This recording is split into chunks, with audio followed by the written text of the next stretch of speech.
pengalaman yang perih, ketinggalan pesawat lah, kantong jebol lah. Ini saya mau tanya nih ke Mas Wawan. Pernahkah sampai, oke, saya harus tahan makan, tidak boleh makan daripada tidak pulang? Pernah sampai seperti itu? Pernah. Biasanya itu terjadi ketika akhir-akhir traveling. Jadi kayak contoh aku traveling kayak 2 minggu. Kalau 2 minggu itu ya udah kita spend di awal, terus pada saat beberapa hari terakhir ternyata ya udah spend banyak-banyak dah, have fun, kapan lagi nahan lapar gitu kan. Tapi ternyata bablas ya. Unexpected pengeluaran yang harus dipakai. Jadi ya biasanya ya udah the power of untung, kayak sebenarnya ini bukan contoh yang baik sebenarnya, tapi credit card itu sebenarnya penting untuk menjadi penyelamat. Penyelamat dan dana darurat kayak gitu. Tapi sebenarnya biasanya sih kalau saya sih kayak jarang yang kayak gitu sih. Jadi kayak mending contoh kayak mau jalan seminggu ya udah prepare seminggu apa-apa aja, karena sebenarnya tergantung lagi purpose-nya ke suatu negara, suatu kota itu mau ngapain. Contoh kalau main budaya, oke, kita siapin untuk masuk ke museum. Ya udah makan sebisanya aja. Seadanya. Bawa dari Makassar, waktu itu pernah bawa paru rica, bawa abon, bawa Indomie, karena kan biar tidak rindu. Aduh. Iya. Bawa mie instan kayak gitu. Maksudnya. Berarti ini menarik nih. Berarti salah satu tipsnya teman-teman kalau misalnya tidak mau ada masalah nanti di belakang hari kalau misalnya pergi ke luar negeri atau mungkin ke daerah juga, itu salah satu penyelamat ya kartu kredit ya. Kan bisa kita pakai. Ya, kalau misalnya, ke daerah kayak ke Indonesia kayaknya susah sih. Iya, kalau misalnya ya lumayan juga kan kalau misalnya ke luar negeri. Iya, saya juga begitu sih. Kemarin sempat kehabisan waktu di Thailand, kehabisan duit. Untuk ada kredit card, langsung gesek saudara-saudara. Kalau Hani ada pengalaman yang sama seperti itu, Hani? Kalau Hani, karena Hani tuh nggak mainin kredit card juga sih, Kak. Ya. Karena maksudnya nggak tahu masih kecil kan saat itu. Aduh, betul. Nah, terus apa dong? Kalau misalnya sudah bingung ini apa nih, kayak gimana? Penyelesaiannya seperti apa kalau yang nggak punya kartu kredit? Itu kendala betulan ya, karena emang kebetulan juga anaknya hobinya dadakan, perginya udah dadakan, nggak planning bagus gitu, main asal pergi. Jadi kadang kalau udah kayak gitu tuh, aku kan kebetulan emang dari dulu freelance. Jadi suka kayak minta kerjaan freelance, kayak ada nggak freelance, kenapa butuh gitu. Jadi kayak tapi nanti diskusi, minta dibayar di depan, entah 50% atau kalau dia baik boleh semua, baru nanti kita kerjain proyeknya kayak gitu sih. Karena ini anak nakal, sekaligus kreatif. Tidak boleh ditiru. Jadi itu kapan kejadiannya dan di mana kejadiannya?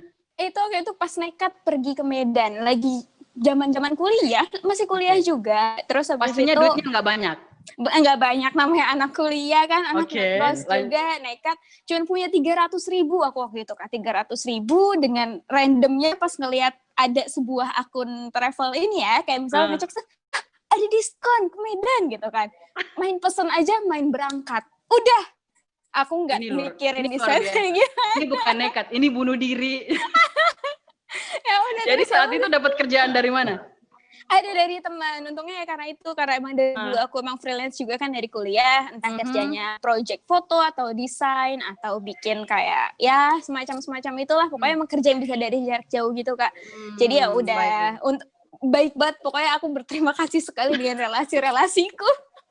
Oh iya, jadi itu kuncinya satu juga nih, kalau kalian suka travel, berarti kalian harus punya relasi, teman, segala macam. Itu kan bisa membantu pada saat sometimes kita ada masalah mungkin di jalan, kayak gitu kan. Jadi lumayan lah. Jadi poinnya adalah banyak-banyaklah berteman. Betul. Benar. Nah, saya sekarang ke Wawan. Wawan, selama ini kan kita tahu kalau traveler itu terkenal dengan orang yang tanda kutip tidak pedulikan tentang, tidak begitu well plan. Dia hajar saja. Saya suka ke sini ya, cuman lihat-lihat saja berapa harga tiket segala macamnya, dia pergi. Gitu. Pernah merasakan nyasar tidak di satu daerah? Aduh, sering, Bu. Sering, Bu. Jadi kayak gini. Kalau nyasar sih sebenarnya biasanya justru perjalanan nyasar itu bisa membawa kita ke tempat-tempat yang unexpected gitu kan. Jadi kayak nah itu biasanya emang kalau kayak kalau sebenarnya kalau saya sih tipikalnya orang yang kadang spontan, kadang yang well prepare. Kadang-kadang yang spontan itu sebenarnya yang lebih kayak seru gitu kan. Jadi kalau yang well prepare pun sebenarnya ada beberapa part di mana kita yang kayak ya udah spontan aja. Contoh ketika kita datang ke sana pengen ke museum atau pengen ke sini ternyata tutup, ya udah kita coba belok situ yuk. Ternyata ada sesuatu yang baru kayak gitu, dan akhirnya nyasar dan akhirnya ketemu orang kayak gitu kan, ngobrol, dan itu lumayan sering sih. Kalau di gitu, daerah kalau bisa di luar negeri ada pengalaman nyasar tidak? Nyasar, pernah waktu itu di mana ya? Vietnam kalau nggak salah, yang kayak ya udah kita coba naik transportasi umum. Tahu kan di sana hurufnya keriting semua, dan surprisingly orang-orang Vietnam itu tidak terlalu mahir bahasa Inggris. Jadi ya udahlah kita mengikuti kata hati, dan alhamdulillahnya zaman sekarang kan udah ada maps kan, ya udah kita lihat maps aja kayak gitu. Alhamdulillahnya sekarang, kalau dulu sih takutnya untuk kesasar itu lebih takut dibanding sekarang kayak gitu. Beruntunglah zaman sekarang udah ada teknologi maps. Mana ada yang bisa disetting pejalan kaki ya Kak, jadi udah lebih aman tuh. Ya sekarang jadi maksudnya pilihannya lumayan banyak, ada by mobil, ada mungkin jalan kaki, dan itu semua rute-rutenya dia biasa mengarahkan ke rute-rute yang berbeda loh. Iya. Oke, kalau pengalaman sadisnya nyasarnya si Hani ada tidak? Saya pengen tahu nih, ini anak bebal banget ini. Pasti kebanyakan dia sih kalinya. Ya betul. Karena maksudnya gini ya Kak, kalau di Jakarta aja, ini kan aku sekarang bisa di Jakarta, atau ketika pas kuliah di Bandung, aku aja itu anak yang hobi nyasar. Aku nggak bisa baca peta. Aduh.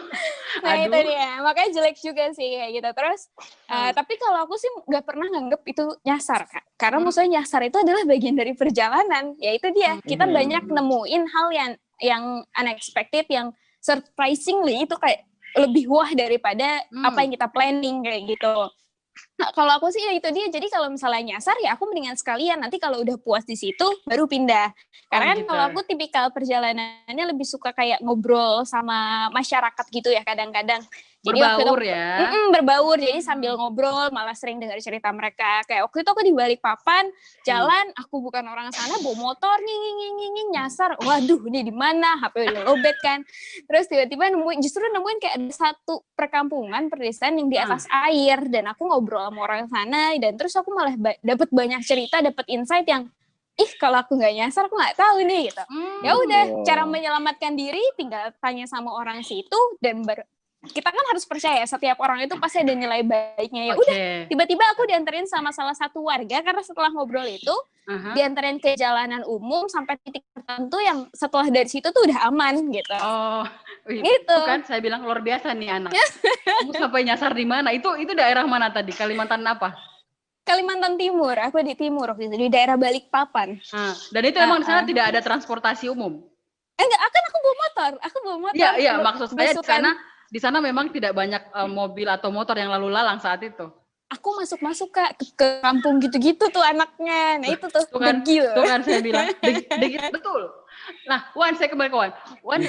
Perjalanan yang paling jauh yang pernah dirimu tempuh saat traveling. Jadi misalnya mungkin berhari-hari perjalanannya, bisa di Indonesia, bisa di luar negeri kok. Oh ya, berhari-hari waktu itu pertama di Palu, ke Palu.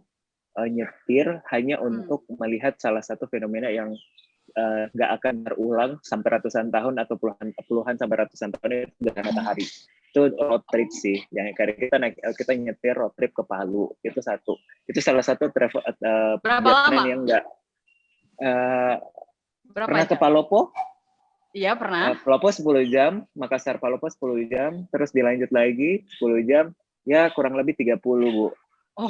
Wow, baik pernah ya.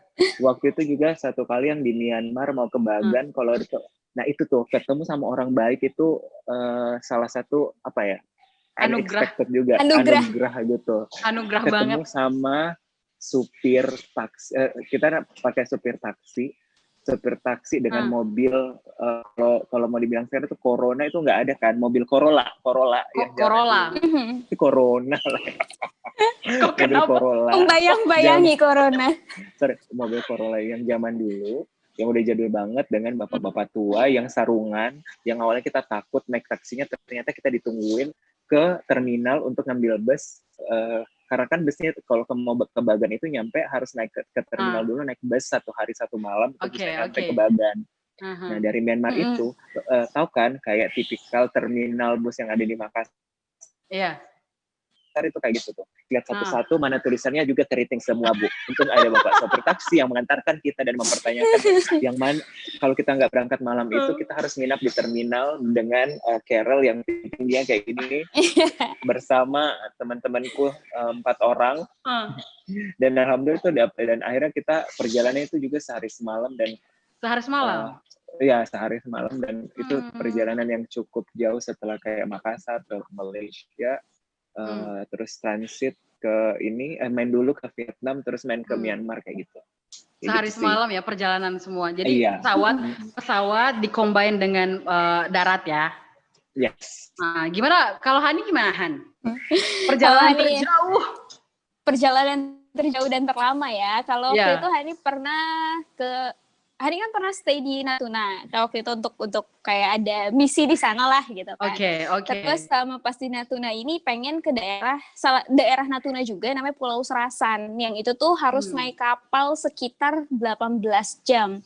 Jadi kalau dari pusat kotanya tuh harus ke daerah pelabuhan 2 jam lagi. Nanti dari situ harus naik 18 jam dan terus pas waktu itu kondisinya juga lagi musim utara. Jadi kalau di sana ada satu musim yang lautnya tuh bisa ombaknya sampai 6-7 meter. Ya kayak gitu. Jadi itu kenapa aku bilang paling lama, udah memang 18 jam normalnya dengan kondisi yang yang kayak gitu kan.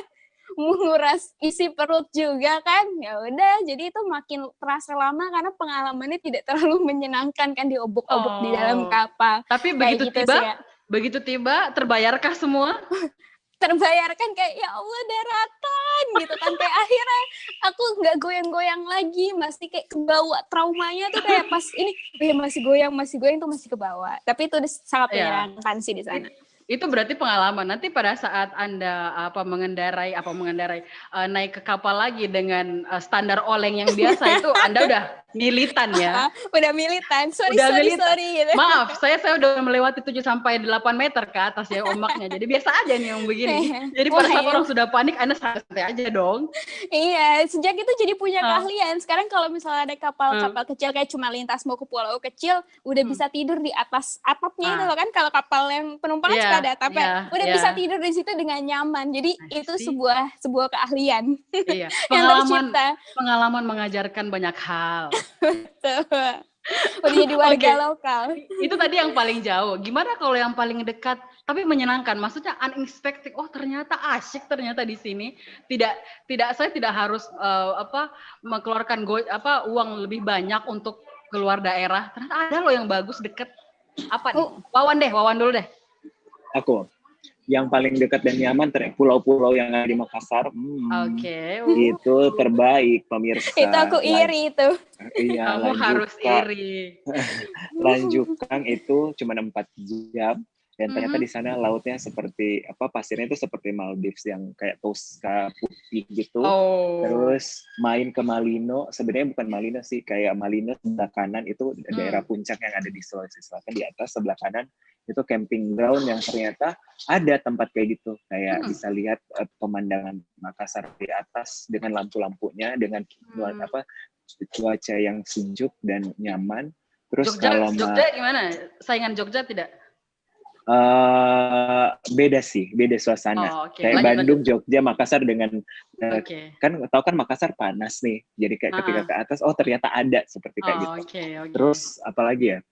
Itu darat, laut, puncak. Kalau yang paling dekat yang kayak sungai-sungai itu di Baru, Kabupaten Sulawesi Selatan itu ada. Kayak kars gitu yang kayak batu-batu sungai itu bagus banget. Ternyata ada kayak gitu. Dan itu luas besar, ketika sungai itu kering itu bagus banget. Tuh bisa dipakai photoshoot dan Instagramable. Tolong dipromot. Iya, Anda kayaknya akan jadi brand ambasadornya ini nih, pariwisata Makassar. Kalau Han, apa nih pengalaman yang istilahnya dekat tapi ternyata ada surga di sini. Kita tidak tahu selama ini gitu loh. Oke, kalau misalnya kayak gitu definisinya mungkin kalau Kak Wawan tadi kan kayak indah betul ya, kayak pasir Maldives gitu. Kalau misalnya aku ya itu dia tadi kayak aku bilang itu Kak, kalau aku suka belusukan ke daerah rumah-rumah warga kayak gitu, dan aku lebih suka melihat suatu nilai yang budaya kayak gitu kadang-kadang. Kalau gitu ya ini masih di Jakarta, berhubung Jabodetabek nggak ada apa-apa, kalau mau ngebandingin laut adanya Ancol ya, mohon maaf. Ancol itu. Nah itu ya, aku waktu itu pernah ya, itu di daerah dekat Ancol juga ada kayak perumahan kumuh gitu di sana, dan aku ngobrol ya itu sama anak-anak di sana, ngobrol kalau misalnya cerita-cerita gimana sih kehidupan kalian tuh kalau kayak gini gitu kan. Maksudnya apa sih yang kalian rasain ketika kayak maksudnya ketika kalian bangun ada di sini kayak gitu. Itu sih Kak, kalau misalnya aku itu ngena di aku karena nilai yang aku dapat di situ itu tiba-tiba kayak wah gitu. Itu bukan sekedar bukan sekedar visual yang kita dapat, tapi wah kayak wah di hati gitu. Iya. Luar biasa. Lebih ini ya, lebih grateful gitu. Sama sih salah satu perjalanan yang bikin akhirnya kayak apa ya, kayak reflect diri kita tuh kayak ketika main ke Pulau Lanjukang, Makassar dengan semodernnya ini. Dengan hanya perjalanan jarak 4 jam dari Makassar ke Lanjukang, ada salah satu pulau yang ternyata itu jadi tempat tanda kutip pembuangan saudara-saudara yang kerdil gitu ya. Mereka mengasingkan mereka mengasingkan diri untuk bisa ke sana. Ternyata pada sampai di sana itu alamnya bagus banget, dan orang-orang cuma main ke sana melihat itu sebagai sesuatu yang kayak ya udah karena kan ini pulau ya udah, tanpa melihat kayak ternyata ada orang-orang yang harus dilihat ya, diperhatikan lagi kayak gitu. Jadi itu kayak akhirnya kayak ngobrol-ngobrol, oh iya kalau mau sekolah pagi-pagi harus naik kapal dulu ke pulau sebelah untuk bisa sekolah. Kayak kalau mau dapat air bersih harus gali yang dalam. Kalau hujan kita bisa nampung air hujannya untuk bisa dikonsumsi. Gitu, ya. Ternyata sesedih itu. Jadi itu bagian dari perjalanan yang harusnya kita bisa bikin ini ya. Kayak ada reality ada reality yang terungkap. Betul. Dan saya juga baru tahu nih. Saya dapat tolong dibaca lagi ya. Baik, Wawan. Kamu harus menjadi orang yang memandu saya nantinya. Banyak hal yang akan kita dapatkan. Makanya saya bilang untuk memuaskan seorang Hani mudah sayang. Dia tidak butuh pemandangan yang menyejukkan mata, melainkan dia hanya butuh keramah tamahan. Itu sih. Betul. Ya, dan itu priceless. Itu tidak bisa dibayar. Ini sebenarnya jadi punya keluarga. Jadi punya keluarga baru itu asik sih. Wawan kalau saya lihat Wawan setiap pulau yang dikunjungi itu kan ada program-program bersih-bersih. Itu kan pasti akrab dengan orang di sana. Ya, itu salah satu yang pernah aku buat sih di Lanjukang itu. Kayak kita kerjasama sama lembaga LSM untuk bisa kayak sama crowdfunding mandiri untuk bisa nyumbangin buku, nyumbangin perbaikan toilet umum, karena sama pemeriksaan kesehatan gratis. Jadi akhirnya kita akrab sama mereka, dan mereka yang kayak sangat bersyukur. Jadi tidak hanya dinikmati, alamnya tidak hanya kita nikmati, ternyata orang-orang kita berdayakan juga biar mereka bisa ini. Baik, ini pertanyaan selanjutnya ini sebenarnya sudah dijawab. Jadi merinding jadinya kembali. Wow, mengingat-ingat hal kayak gitu ya kan, guys. Pengalaman itu saya bilang kalau misalnya kita mengingat kembali, kita kayak liburan kembali kan. Maksudnya itu kita sudah berasa kayak kita liburan kembali. Baik, ini pertanyaan selanjutnya ini sebenarnya sudah terjawab sih, tapi saya butuh legitimasi pembicaraan kita. Tim Koper atau tim Ransel, Mbak Hani? Ransel. Kalau dilihat tipe-tipenya pembicaraannya tadi pasti Ransel sih. Kalau Koper sulit Kak. Nanti kalau mau nebeng kan geret-geret ya. Iya betul. Atau ngejar flight yang hampir biar nggak ketinggalan. Betul. Iya itu dia. Saya juga pernah ada pengalaman ya, ada teman saya bilang kita ke Bali, kita ke ke satu pulau apa sih lagi di Bali, dekatnya Bali tuh yang harus Banyuwangi Kak. Banyuwangi, Lombok. Apa? Yang nyebrang itu ya, yang di Labong itu ya. Saya lupa sih. Jadi saya bilang jangan bawa koper ya, nanti bawa ransel saja. Tiba dia bilang, aduh Kak jangan, nggak keren. Katanya nggak keren kalau bawa ransel. Tiba sampai di sana. Kau tahu itu kan kalau kita mau naik ke pelabuhan, kan nggak ada pelabuhan di sana. Jadi kita kalau misalnya mau naik ke perahu itu memang harus melewati air yang setinggi paha, Pak. Jadi bayangkan, dia mengangkat kopernya di atas kepala. And I say, masih mau kamu? Ya begitulah itu. Ya kita mencari nyamannya kan. Nah kalau Wawan sendiri Wan, apakah memang lebih menikmati Enggak ditanya nih tipikal ransel atau koper. Iya aku udah tahu kamu pasti koper. Belum dijawab. Iya maksudnya ini saya mau tanyakan. Oh iya baik. Tipikal kamu ransel atau koper. Nah kalau misalnya kan ada orang nih begini nih, aduh saya kayaknya lebih baik menabung lama deh. Supaya nanti pada saat saya liburan saya menikmati keindahannya dan menikmati resort mahal. Ada kan orang kayak begitu? Atau Anda adalah tipe oke lah biarlah sedikit yang penting saya jalan. Kalau saya tipikalnya tipikal yang kedua sama ada tipikal yang pertama. Jadi kayak tergantung destinasinya. Combine. Tapi kalau tipikal yang kayak belakangan ini itu lebih ke tipikal yang kayak ada ransel di dalam koper kayak gitu. Gimana tuh? Ada ransel di dalam koper. Nah intinya kayak gini, ketika kita kayak traveling yang jauh, sekarang kan udah banyak fasilitas penitipan koper kan, penitip luggage gitu kan. Nah biasanya itu luggage itu lebih kumanfaatkan untuk menitip barang-barang yang berharga kayak gitu. Di dalam koper kan lebih aman dibanding ransel. Ketika kita kayak mau main kemana, untuk mengeksplor sesuatu itu kan nggak mungkin bawa carrel terus kan, harus ada bawa ransel atau backpack. Jadi aku masukin ke backpack, terus isinya ransel, kopernya aku titip ke reception atau kemana kayak gitu. Atau bisa dikombin ketika saya bisnis trip, kayak bawa koper dong kalau bisnis trip, tapi ketika itu saya extend ya udah tetap ransel di belakang. Oh ini salah satu teknik nih buat pekerja, extend. Yes, extend. Atau minimal kita tidak beli tiket pergi, pulangnya baru kita beli tiket pulang dan pergi. Sebenarnya tiket pulang dan pergi nggak usah beli. Sama, jadi ditanggung juga. Iya kan ke cover PP ya. Iya, diundurin aja. Atau biasa triknya adalah kayak gini, saya beli tiket yang bisa di reschedule secara mandiri kayak gitu. Ya udah saya pulang tanggal segini, tapi ternyata aku extend. Ya udah Mbak, aku di reschedule tanggal segini. Ya udah nambah sedikit, paling nambah 100.000, 200.000 ya udah. Sebuah cara cerdas. Itu sih maksudnya ya kita harus memang pintar-pintarnya. Oke, kita sekarang ke kuis. Aku pengen mengajukan beberapa kuis ke teman-teman. Kita mau lihat benar nggak sih kalian ini traveler sejati. Oke, yang pertama. Ini deng.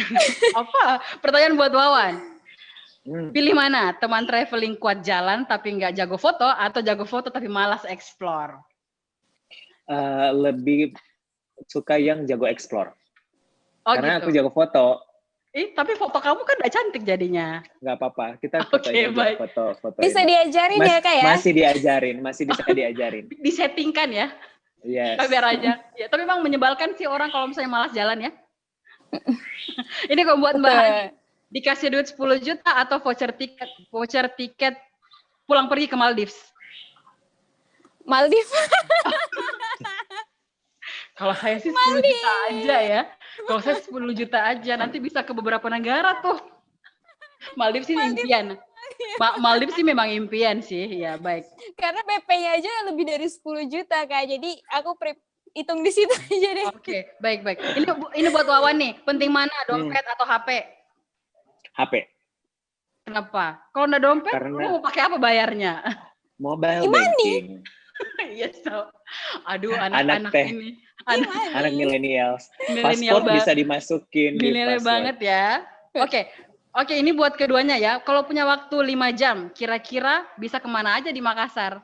Saya ke Mbak Hani dulu deh, bisa kemana aja kalau di Jakarta? Kalau di Jakarta 5 jam itu sangat sedikit ya. Berhubung semacatnya aja bisa kemana aja lah penawarannya. Kalau misalnya aku sih ya paling langsung ke daerah kota, kita bisa ke museum, ujung-ujungnya kafe. Atau kalau misalnya mau jalan ya belusukan kayak cara aku tadi itu loh Kak. Oh. Belusukan sampai nyasar ke dalam-dalam kayak gitu sih. Kafe oke lah ya kalau di Jakarta ya. Kalau kafe mah banyak, tapi maksudnya kalau untuk traveling kafe kayak bukan list deh. Itu tempat maem. Siapa tahu ada yang lebih menarik tuh buat foto. Iya, betul. Kalau Wawan, Okay. kalau 5 jam bisa kemana aja, Mah? Kalau Makassar? 5 jam di Makassar. Untuk kamu yang lagi transit di Makassar butuh waktu 5 jam, for me, karena kalian bisa main ke ke Ramang-Ramang. Oke, Ramang-Ramang satu ya. Area side-nya. Bisa main ke Tanjung ke Banting Moro, terus kita bisa kulineran sebelum balik, bisa kulineran 2 kuliner sebelum pulang kembali ke bandara, dan silahkan Anda kembali ke kota Anda dan melanjutkan tujuan Anda yang lainnya. Sini kita bawa, kita guide, tenang saja. Ayo main ke Makassar. Oke, terakhir 5 barang yang harus dibawa pada saat kalian traveling. Hani dulu. HP, dompet, buku, headset, apalagi kamera. satu lagi kamera. Apa yo? Kamera. Dah. Berarti tapi kamu nggak bawa. Berarti kamu nggak bawa sabun. Kalau itu kan bisa mandinya dirangkap seminggu sekali pas pulang. Itu tuh yang dia ngomong tuh, dirangkap ya.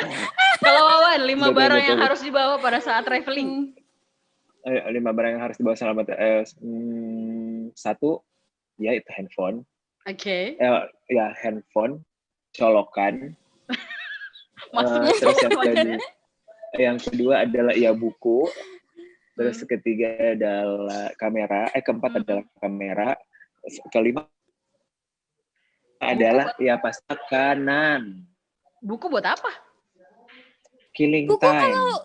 Kalau bosan, kalau udah habis gaya kan, kalau udah nunggu pesawat delay. Oke, baiklah. Saya kayaknya tidak memasukkan diri. Tumbler jangan lupa. Boleh tambah satu lagi nggak? Udah lewat. Jadi Mas nggak mau minum ya, nggak butuh sendok, nggak butuh ya. Oke, fix. Baik. Oke, sekarang kita masuk kepada poin dari pembicaraan kita hari ini. Kira-kira traveling itu kebutuhan atau pencitraan sih, gitu. Nah, kalau saya mau tahu nih, menurut Anda benarkah jalan-jalan itu kebutuhan? Bukan untuk eksistensi semata, kan selama ini orang foto, kita kasih lihat ke orang, ini gue udah pernah kesini nih. Mas Wawan dulu. Oke. Ini sebelum live ini sini sebenarnya nyari tahu jawabannya ini. Dan tadi baca satu artikel, sebenarnya ada dua tipikal traveler untuk sekarang. Bukan sekarang sih, ada 2 tipe traveler yang sudah terbentuk. Satu, tipikal traveler yang anak-anak zaman dulu, maksudnya yang belum mengenal gadget dan mereka itu memang persepsinya mereka ada traveling untuk finding purpose of life kayak begitu. Kalau sekarang mereka tuh lebih ke tahap kemana ketika mereka tuh terajak untuk ketika melihat sesuatu di tempat itu mereka tuh rame di tempat itu, jadi kayak mereka ya udah kesana deh karena lagi rame dan ikut-ikutan ikuti lata untuk bisa foto, dan akhirnya mereka harus bisa ngantri berjam-jam untuk satu tempat, tapi ternyata waktu itu mereka bisa gunakan untuk mengeksplor lebih banyak kayak gitu sih, kayak gitu. Nah, dan kalau Wawan sendiri. Nah, itu lagi kembali ke 2. Satu, aku kalau mau dibilang lebih tepatnya adalah traveling untuk personal branding. Oke. Karena personal branding dan pencitraan itu beda. Jadi personal branding itu lebih ke sesuatu yang sudah dibangun lama dan akhirnya terbentuk ketika kita melihat kita adalah orang yang suka traveler. Yang kalau pencitraan itu lebih ke sesaat doang. Mereka mencari sesuatu untuk sesaat itu doang. Jadi kayak contoh mau di-invite sekarang nih sama Arni untuk jadi travel enthusiast ceritanya. Dia tuh udah membangun image-nya cuman seminggu untuk bisa dapat image pencitraan itu. Oke. Berarti bukan pencitraan ya. Betul, untuk pure untuk branding diri. Kalau Hani dan gimana? Hati. Kenapa hatimu? Dan traveling itu obat hati. Oke lah, baik. Kalau Hani gimana? Betul. Kalau dibilang hati dan jiwa. Ya, kan kita tahu sekarang nih, orang itu kan kalau sampai di suatu tempat spot khusus itu foto dulu kan, baru menikmati. Makan aku pun nggak begitu sekarang. setuju. Karena kalau aku tuh Kak, kalau udah jalan, kadang HP itu tuh suka lupa ada di mana. Oh, Jadi ini emang traveler bener-bener terbaik. iya. Ini Jadi traveler terbaik nih. dan sering juga nih kayak misal kalau Kakak sadar juga kayak misal di Instagram aku pun baru belakangan ini sering muncul mukaku. Ketika itu aku udah dapet kayak partner jalan kayak sini foto gitu. Kalau aku sendiri boro-boro inget foto gitu kan. Jadi kayak lebih sering oh ini bagus foto cekrek tapi ya berarti itu nggak ada aku kayak gitu. Aku berarti kalau misalnya kategorinya Kak Wawan tadi aku mungkin tipikal anak zaman dulu ya kalau emang yang jalan jalan aja gitu, aja dan maksudnya tersesat aja. Tersesat aja. Betul. Kalau yang misalnya tempat-tempat viral itu aku justru jadinya kayak entar dulu deh tunggu sepi atau entar dulu deh gitu. Malah jadi kurang antusiasnya untuk mengunjungi tempat itu. Kayak gitu dan aku suka banget tadi sama perumpamannya Kak Wawan juga kalau misalnya ini tuh jadinya personal branding. Jadi kalau aku suka jalan-jalan karena emang aku suka dan akhirnya kebentuk citra itu sendiri kalau aku emang anak yang hobi jalan-jalan. Bahkan sampai dikait-kaitin kan aku zodiaknya Sagittarius ya kayak. Jadi sampai dibilang, wah ini anak Sagittarius banget nih, nggak pernah jelas tempatnya ada di mana kayak gitu. Ya, di layar sekarang ini ada muncul nih fotonya siapa Mbak Hani nih. Lagi di Beijing. Lagi menikmati salju saudara-saudara. Dengan muka yang mangap-mangap. Dinginan ya pasti ya. Iya. Dengan dasar-dasar. Nah, kalau saya mau tanya sekarang, sebenarnya esensi paling penting dari sebuah traveling, kita ulangi lagi yang tadi ya pesan-pesannya teman-teman. Esensi yang paling penting saat traveling itu apa sih menurut kalian? Esensi gimana tuh Kak maksudnya? Jadi maksudnya selain buat senang-senang, hal yang paling penting dalam traveling itu apa? Siapa nih yang jawab nih? Wawan boleh? Wawan dulu.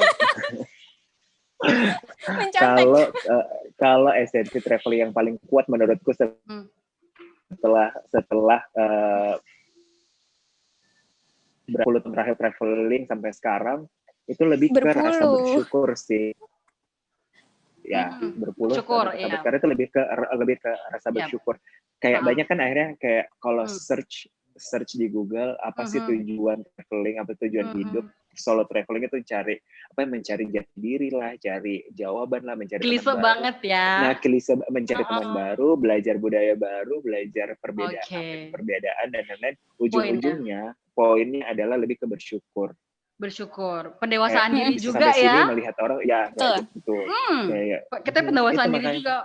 Oh ternyata di daerah ini ternyata tidak ada ininya. Saya harus bersyukur dong di rumah saya ada, saya punya segalanya. Betul. Itu tidak bisa di ini sih. Nah sekarang saya lebih kepada tips nih. Kalau dari Hani dulu, Han, bagaimana sih kamu mengatur keuangan supaya tetap ada tabungan? Tidak jebol kantongnya, tapi tetap bisa jalan-jalan. Kayak gimana sih? Ini perlu nih buat tips orang-orang di luar sana. Kalau dari aku mungkin gini Kak, apa sih namanya? Kurangin gengsi ya. Jadi kalau misalnya jalan itu kurangin gengsi. Jadi jangan jalan untuk dilihat, tapi kayak kamu tuh jalan esensinya apa gitu. Kalau misalnya cuma pengen yang dilihat kan pasti kan otomatis kayak aduh hotelnya harus bagus nih yang estetik instagramable gitu. Atau ketika aduh pengen ngejar viral lagi ke tempat-tempat yang viral sehingga itu tuh banyak budget yang kebuang jadi cuma-cuma gitu. Kalau misalnya kita mau lebih sederhana, banyak kok tempat tinggal yang tetap nyaman dan itu tetap ramah, lingkungannya bagus tapi nggak buang-buang uang kayak gitu. Apalagi kan sekarang kan juga ada beberapa fasilitas yang ini tuh untuk anak-anak backpacker. Bahkan kadang ada yang satu dorm bisa isi 6 orang, 4 orang dan kita tuh bisa justru jadi kenalan sama orang-orang gitu kan. Kalau aku sih kayak gitu sih, jangan gedein gengsi dan emang apa sih esensi jalan-jalan emang untuk dilihat gitu kan kadang nggak juga ya. Nah jadi kayak ya jangan gengsi. Berarti yang penting bisa nginap saja, makannya makan sederhana aja. Begitu ya. Betul, yang mahal itu tuh gengsi, beneran kalau kata aku sih. Bukan kebutuhan. Jadi sebetulnya jalan-jalan itu tuh murah kayak kakak bisa mau pergi kayak kemana tuh bisa. Hani mau biasanya kayak memang ada tabungan ya, yang penting kenyang ya. Oh iya betul. Kalau Hani aku ada tabungan ya. Biasa nabung sih kak. Nabung buat. Iya kak. Kalau aku tuh kayak buat traveling. Betul, kalau aku kayak gitu. Jadi kalau aku dapat duit itu 50%-nya bisa aku dedikasikan untuk traveling Luar kayak gitu. biasa. Jadi kayak tabungannya ke sana. Oh, Karena itu iya. investasi untuk banyak hal. Oke, baiklah, baik. Kalau Wawan sendiri tipsnya Wan, kan kita tahu nih Wawan ini kan kerja juga, terus Wawan ini kan kantoran ya MC Wan? juga. Iya dong. Yo, banyak job juga di luar. Itu membagi waktu kayak gimana? Sulit. Ini tips nih buat orang-orang muda yang baru bekerja itu kan, kalau kita mau liburan itu kayak, oh my God, ini dapat izin tidak? Ini bisa tidak? Kira-kira mengatur pekerjaan supaya nanti bisa spend time lama di luar negeri atau di dalam daerah, bisa tidak gitu? Tipsnya Wan? Tips 1, kalau sekarang yang pertama, bikin timeline. Timeline. Contoh kemarin, ini contoh ini ya, contoh kasus yang saya punya ya, kayak pengen ke Myanmar. Ke Myanmar itu di bulan 6, pengennya bulan 6, terus waktu itu lebarannya di bulan Desember. Pertama kali adalah saya buat timeline, dari 6 bulan belakangan ini, pertama yang beli adalah tiket yang di-secure, tiket pergi, dapat THR, tiket pergi, gajian bulan depan, beli tiket pulang, gajian bulan depan beli tiket yang dari sini ke sini, gajian bulan depan beli Airbnb, terus gajian bulan depan beli tiket yang ini. Udah, pada saat ada yang sisanya ditabung untuk jadi uang saku gitu. Atau kalau enggak, sekarang banyak banget travel kayak open trip gitu, trip organizer yang bisa kalian pakai gitu. Trip organizer itu cukup sangat membantu ketika kamu mau solo traveling tapi pengen sharing cost gitu. Gitu. Gimana kalau misalnya tiba-tiba udah booking tiket, udah booking Airbnb, tiba-tiba kantor bilang tidak boleh pergi, lo mau gimana, Bo?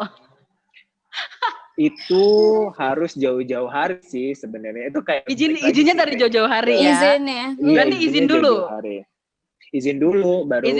Tapi kalau biasanya sih 3 bulan terakhir baru izin. Kalau nggak izin yang nggak di-approve, bilang, Bu, Pak, saya sudah beli tiket, Pak. ditodong bosnya. Jadi ada. Iya, tapi itu gitu. hak, Kak. Kita harus memerdekakan jalan-jalan. Jadi keluar tuh semua ceramah itu hak. Ya. Ini hak kami, tolong berikan hak kami. Hak kami. Tapi iya tahu, gara-gara masalah waktu kayak gini, kayak maksudnya dulu kan aku juga kerja ya, dan itu kayak jadi terbatas mau jalan-jalan. Nanti harus harus ngatur ini cuti, harus 3 bulan dulu kerja baru bisa dapat 3 hari libur gitu kan. Itu akhirnya aku dari dulu itu emang punya cita-cita ya gimana pun kerja aku tuh harus jalan-jalan kayak gitu sih. Makanya jadi ketika sekarang ini aku ya bergelut di bisnis itu juga. Jadi gimana pun aku ini kerja tapi aku harus jalan-jalan kayak. Jadi sebagai informasi. Jadi punya semangat itu. Ya, jadi informasi untuk teman-teman di rumah, pemirsa di rumah bahwa Hani ini bekerja di Travelis ya, salah satu perusahaan untuk menawarkan jasa travel. Jadi dia bekerja sambil berjalan-jalan. Enak kali kok punya kerjaan. Betul. Apalagi ini di daerah Makassar. Ya, diajak nanti. Ya kita harus ikut ya, Wan. Sekarang kan kita ikut dong. Kita jalan bertiga. Kita bisa omongin nih di belakang. Nanti kita ngomongin di belakang layar. Baik, ini untuk hubungannya tadi dengan pembicaraan kita ke Hani nih. Sebagai pengelola agensi perjalanan, saran dong buat orang-orang pemula yang baru mau traveling. Kira-kira tempat travel maksudnya destinasi seperti apa yang disarankan buat mereka-mereka yang baru nih traveling? Atau bagusnya apakah kita ini harus jalan sendiri dulu ataukah memang harus by plan untuk orang-orang kalau misalnya untuk yang awal-awal ya Kak ya, untuk yang awal-awal buat orang-orang pemula. Kalau aku nih saran sih kayak tadi yang Kak Wawan juga bilang, better kalau untuk pertama kali banget, dan kalau itu misalnya solo traveling apalagi ya ikut aja dulu open trip karena itu akan sangat membantu untuk kasih insight kan. Ke open trip kan udah diakomodir sama salah satu travel planner gitu kan. Iya. Toh nanti kalau misalnya dapet insight, kalau suatu saat pengen ke situ lagi enak, jadinya bisa ngasih informasi yang dia udah dapetin ke teman-teman yang lain juga kan. Itu kalau misalnya saran dari aku pasti ikut dulu aja travel planner atau kayak open trip kayak gitu, karena itu akan lebih aman. Nah, kalau untuk tempat-tempatnya ya, kalau misalnya di Jawa, mungkin kayak Jogja, Bandung, itu tuh udah umum banget dan ramah banget ya untuk traveler pemula. Nah, tapi kalau misalnya untuk daerah Makassar nih, aku justru pengen tahu nih kemana. Ini urusan kita, nanti kita ngomongin di belakang lah kalau begitu. Terus Betul. ini yang terakhir, perspektif bisnis, perspektif orang-orang sekarang bahwa kalau kita ikut travel agency itu mahal. Benarkah seperti itu? Enggak gitu, Kak. Karena gini, kalau misalnya kita sendiri, kita harus ngatur apa-apa kan sendiri. Bahkan kalau misalnya kita ngatur apa-apa sendiri itu justru akan banyak biaya tak terduga yang kita akan keluarkan. Sedangkan kalau misalnya ikut travel planner atau kayak agensi-agensi gitu, ya memang harganya segitu. Tapi untuk kayak biaya dadakan atau kondisi dadakan itu tuh udah sangat diatur, minim resiko. Jadi kayak ya itu memang harga yang sesuai dan iya murah juga, dan ya kan bisa dilihat juga kan fasilitasnya biasanya dapatnya apa, tempat tinggalnya di mana, makanannya apa, itu kan juga bisa jadi acuan tuh. Karena ya itu dia, kalau misalnya travel planner dibilang cenderung mahal karena ya safety yang di ini service dan safety kayak gitu. Dan kalau sendiri ya itu dia tadi, kalau sendiri kan biaya dadakan ternyata bensin ini belum kehitung, ternyata biaya tol ini belum kehitung kayak gitu. Kayak gitu sih menurut aku sebetulnya sama aja. Cuman karena kelihatan di awal angkanya gede, nah karena sekalian itulah. Ya dibayarnya. Betul. Oke, nanti sebelum kita closing saya baca dulu beberapa komentar ya. Ini tadi ada dari Muhammad Fahrizal Helmi. Traveling tuh fungsinya banyak banget. Kita jadi bisa lihat banyak hal dan bisa open minded. Oh iya, itu satu poinnya tuh open minded tuh. Ini lumayan banyak yang bilang oke, keren banget ya. Banyak perspektif. Yes, itu dia. Oke, itu saja untuk hari ini. Thank you so much for coming. Terima kasih untuk narasumber saya yang cakep dan cantik ini. Nanti kita omongin di belakang ya rencana kita. Wow. Baik, untuk semua yang menonton. Perihal kerjasama bisnis boleh lah, Kak. Yes, boleh. Boleh. Terima kasih sudah mengikuti acara kita hari ini, dan saya ucapkan semoga semua teman-teman semua sehat, stay strong, stay healthy. Just enjoy your life. Bye-bye. Sampai ketemu minggu depan. Amin. Bye. Bye. Terima kasih. Bye. Udah. Thank you. Ini udah nih, Kak.